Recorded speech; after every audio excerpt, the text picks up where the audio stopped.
Debidwar CNG স্টেশনটাতে যে চাঁদাবাজি করতো সেও দেবিদ্বার রিয়াজউদ্দিনের ম্যানেজিং কমিটির নির্বাচনে দাঁড়াইছিল, মনে আছে আপনাদের? আমি নামটা না বলি, নাম বললে নাকি হচ্ছে অনেকে মাইন্ড করে, পরে বলে যে অনেক জায়গায় নাম বলে ফেলি, পরে আবার বলে যে নাম না বললে কি হইতো না। তা আমি হিন্টস, দেবিদ্বার সিএনজি স্টেশনে চাঁদাবাজি যে পরিবারটা করতো, আরেকটু সহজ করে দিই, যে পরিবারটা করতো চাঁদাবাজি করতো সে দিনের বেলা এখানে, আবার সে আবার দেবিদ্বার রিয়াজউদ্দিনের ম্যানেজিং কমিটির সদস্য প্রার্থী ছিল। জিতছিল কিনা, 1 ভোট না 2 ভোটের জন্য হারছিল, উনি হারার কারণে বাচ্চু আঙ্কেল জিতছিল।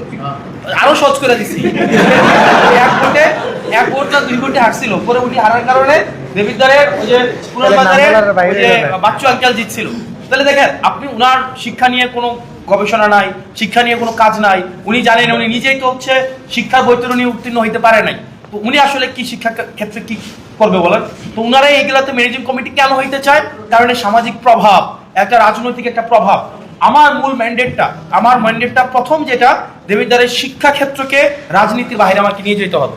এখানে যিনি যোগ্য, সে বিএনপি করুক, সে জামাত করুক, সে এনসিপি করুক, সে যে কোনো পার্টি করুক, সে কোনো পার্টি না করুক, কেবল ইফতার পার্টিকে পছন্দ করুক, আমার কথা হচ্ছে তার বৈষয়িক স্বার্থ থাকা যাবে না, কোনো রাজনৈতিক ম্যান্ডেট থাকা যাবে না, তার কোনো ধরনের তার রাজনৈতিক এজেন্ডা স্কুলগুলোতে বাচ্চাদের উপরে বাস্তবায়িত করবে এই ধরনের কোনো তার টার্গেট থাকা যাবে না। এবং অবশ্যই হচ্ছে কি, আমরা দেখলাম যে গত পরশুদিন আবার হচ্ছে এই সিদ্ধান্ত চেঞ্জ হয়েছে, যদি ম্যানেজিং কমিটি হইতে চায় তাহলে তাকে ন্যূনতম স্নাতক পাস করতে হবে, তাইলে সে ম্যানেজিং কমিটিগুলোতে আসতে পারবে। তো আমরা যে কাজটা করব, স্কুল কলেজগুলোতে আমরা প্রথম হচ্ছে রাজনীতি মুক্ত আমাদেরকে করতে হবে। এখন রাজনীতি মুক্ত বলতে এটা বুঝাচ্ছি না ওইখানে শিক্ষার্থীদের মধ্যে রাজনৈতিক সচেতনতা বা নির্মূল করে দেওয়া, সেটা না। শিক্ষার্থীদের মধ্যে রাজনৈতিক সচেতনতা থাকবে, ডিবেট করবে, বিভিন্ন বিষয়ে তর্ক বিতর্ক করবে, সেগুলো তার নিজস্ব রাজনৈতিক মতাদর্শ থাকতে পারে, এটা তার নিজস্ব ইচ্ছা। সে আমার বিরোধিতা করতে পারে, কারো পক্ষে অবস্থান করতে পারে। একটা শিক্ষার্থী কার পক্ষে অবস্থান করার যেমন অধিকার আছে, কারো বিপক্ষে অবস্থান নেওয়ার অধিকার আছে, এবং সেটা অব্যাহত থাকবে। কিন্তু যেটা করা যাবে না, ম্যানেজিং কমিটির কোনো ধরনের রাজনৈতিক কার্যক্রম করা যাবে না, এবং শিক্ষকদের কোনো রাজনৈতিক এজেন্ডা স্কুলে বসে সেটাকে বাস্তবায়ন করতে পারবে না। এই জিনিসটা আমরা প্রথমেই করব। দ্বিতীয়ত, স্টুডেন্টদের যে নকল যে পদ্ধতিটা ছিল বা নকলের যে বিষয়টা ছিল দেবিদ্বার, এটাকে আমাদের 0 পর্যায়ে নিয়ে আসতে হবে, 0, একদম 0। তৃতীয়ত, আপনারা খুশি হবেন জেনে এটা আমাদের একটা টিম আছে, এটা হচ্ছে ধরেন Oxford university, Yale, Harvard, Cambridge, তারপরে হচ্ছে আমাদের এই যে আমাদের আইভি লিগের যে ইনস্টিটিউশনগুলো, ওই ইনস্টিটিউশনগুলো দেবিদ্বারের অনেক স্টুডেন্ট আপনার হচ্ছে ওই ইনস্টিটিউশনগুলোতে পড়াশোনা করে।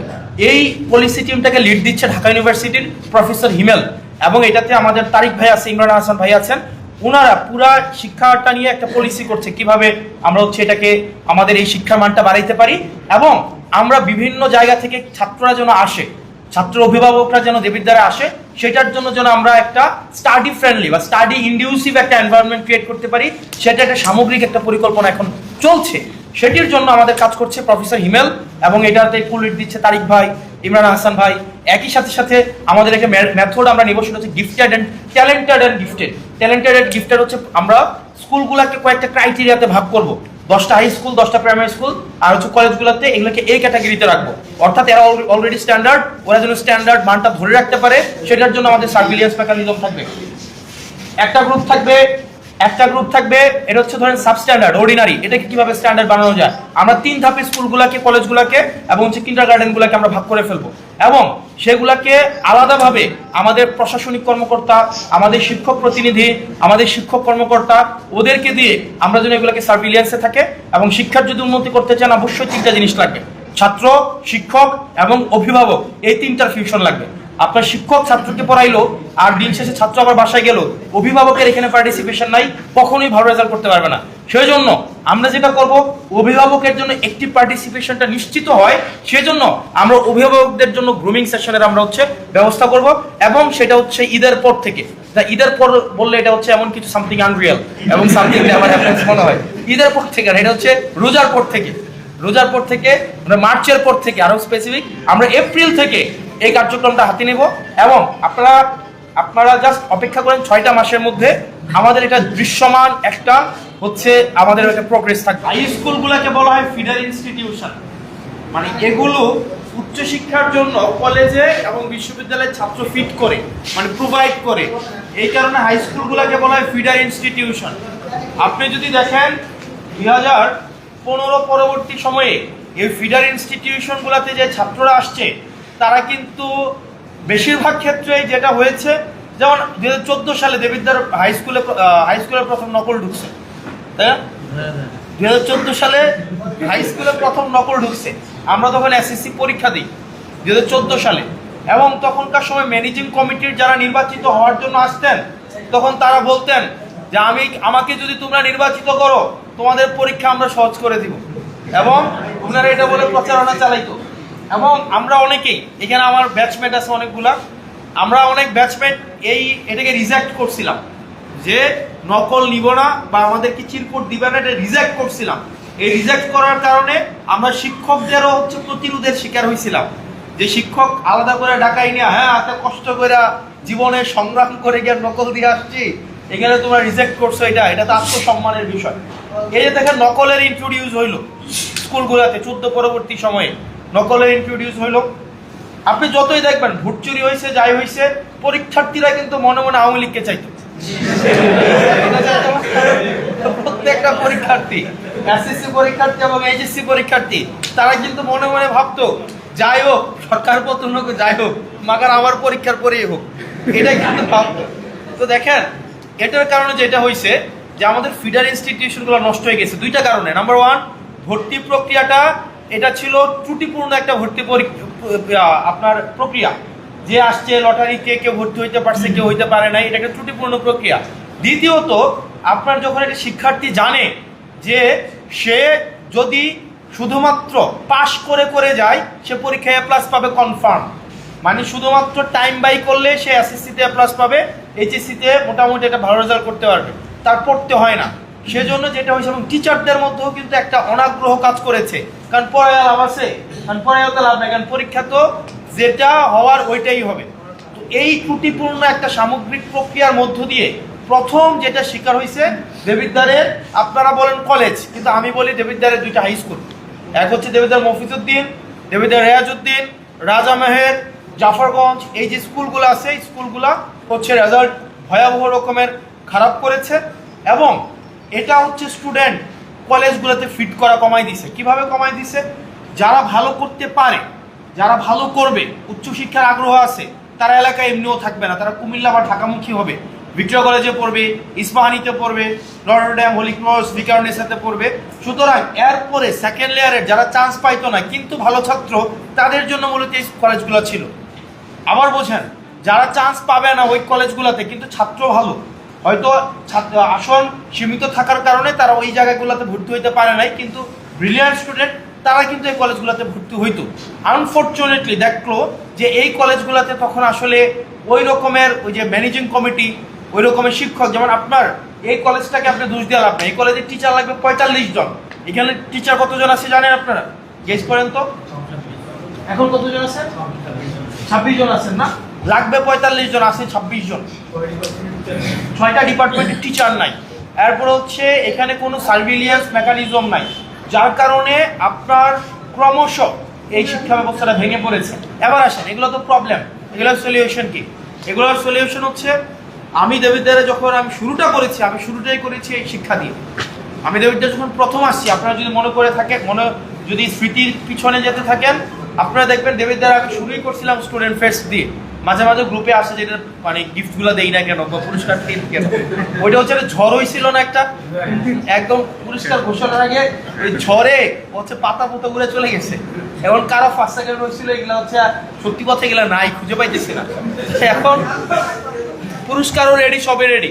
তো আপনারা যদি বিভিন্ন স্কুলের যদি কেউ পরিচিত থাকে আমাদের সাথে একটু যোগাযোগ করেন, আমরা আবার স্টুডেন্ট ফেস্টে এইটা আমরা হচ্ছে পুরস্কার দিয়ে দেবো, কারণ পুরস্কার তো আছে, টাকা পয়সা আছে। তো এখন যেটা হয়েছে, আমি শিক্ষা কার্যক্রমে যখন দেখলাম দুইটা বাধার সম্মুখীন হচ্ছে, যেমন ম্যানেজিং কমিটিতে কাদেরকে দেওয়ার কথা ছিল, ম্যানেজিং কমিটির ভারটা কিন্তু তুলে দিতে চাইছিল, আপনারা খেয়াল করছেন? শিক্ষা কার্যক্রমে যখন দেখলাম দুইটা বাধার সম্মুখীন হচ্ছে, যেমন ম্যানেজিং কমিটিতে কাদেরকে দেওয়ার কথা ছিল, ম্যানেজিং কমিটির ভারটা কিন্তু তুলে দিতে চাইছিল, আপনারা খেয়াল করছেন? যে ম্যানেজিং কমিটি হইতে নাকি শিক্ষার কোনো বার থাকবে না। আপনি একটা জিনিস দেখেন তো, একটা বিএসসি বা এমএসসি করা আপনার হচ্ছে একটা স্কুলের হেডমাস্টার, এই হেডমাস্টারকে যদি আপনার ধরেন একটা চাল ব্যবসায়ী, গম ব্যবসায়ী বা সিএনজি স্টেশন যে দখল করছে, সেও যদি ম্যানেজিং কমিটি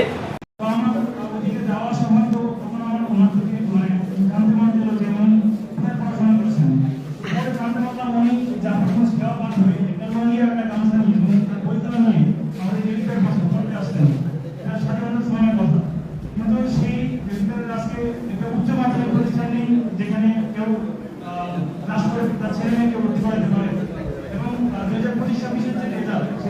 খেয়াল করলাম যে আমার উপজেলার একটা কলেজ আমি পাইনি যেখান থেকে কেউ এইচএস প্লাস হয়েছে। আমি অনেক ঘুরেছি কিন্তু আমি পাইনি আমার দেবিদ্যারে।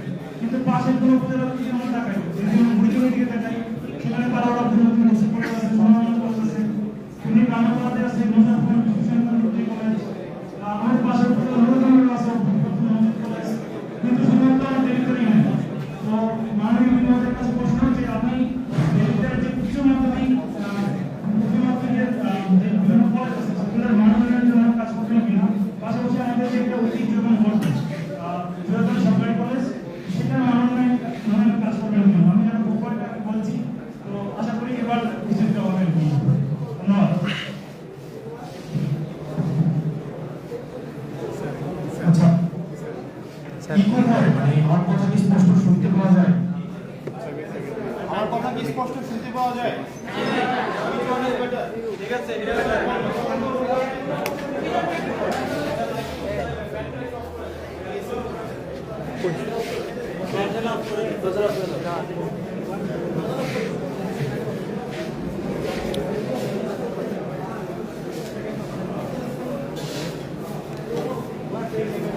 আমাদেরকে দেবিদ্বারে সরকারি কলেজে বিভিন্ন জায়গা থেকে পড়তে